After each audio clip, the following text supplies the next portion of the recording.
पहला सवाल होगा, यूपीएससी परीक्षा पास करने के बाद कौन सी सेवाओं में शामिल हुआ जा सकता है? आपका उत्तर होगा ए भारतीय प्रशासनिक सेवा आईएएस, बी भारतीय पुलिस सेवा आईपीएस, सी भारतीय विदेश सेवा आईएफएस, डी उपरोक्त।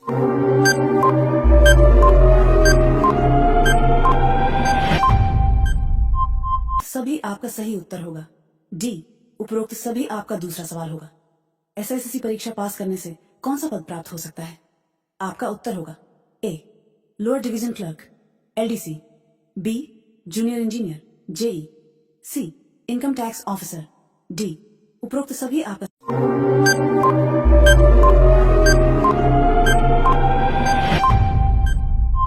सही उत्तर होगा। डी उपरोक्त सभी आपका तीसरा सवाल होगा। यूपीएससी का फुल फॉर्म क्या है? आपका उत्तर होगा A union public selection commission, B union public service commission, C unified public service commission, D united people service commission.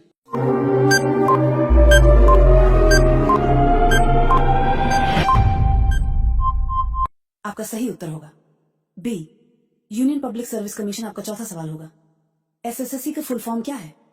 आपका उत्तर होगा A staff selection committee, B staff selection commission, C service selection commission, D state selection commission.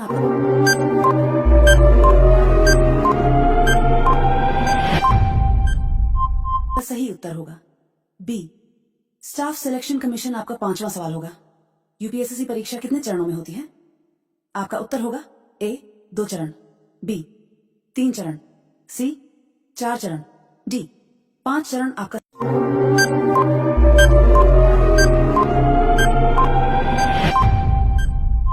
सही उत्तर होगा B 3 चरण, prelims, mains, interview. IAS officer बनने के लिए यूपीएससी में किस रैंक की आवश्यकता होती है? आपका उत्तर होगा ए 1 से 100 के भीतर, बी 1 से 200 के भीतर, सी 1 से 200 के भीतर, 500 के भीतर, डी 1 से 1000 के भीतर।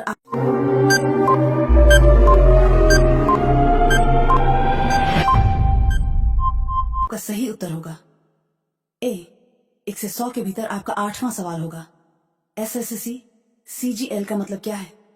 आपका उत्तर होगा A staff selection commission common graduate level, B staff selection commission combined graduate level, C staff selection commission combined general level, D staff selection commission central graduate level.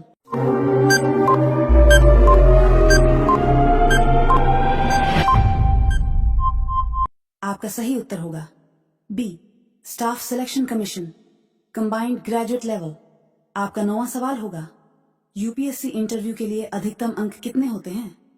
आपका उत्तर होगा ए 200, बी 275, सी 300, डी 400।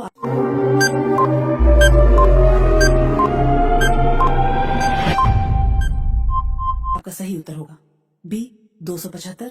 आपका 10वां सवाल होगा, एसएससी सीएचएस सेल परीक्षा किसके लिए होती है?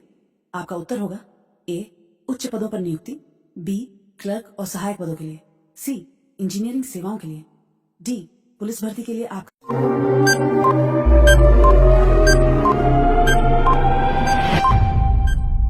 सही उत्तर होगा बी क्लर्क और सहायक पदों के लिए।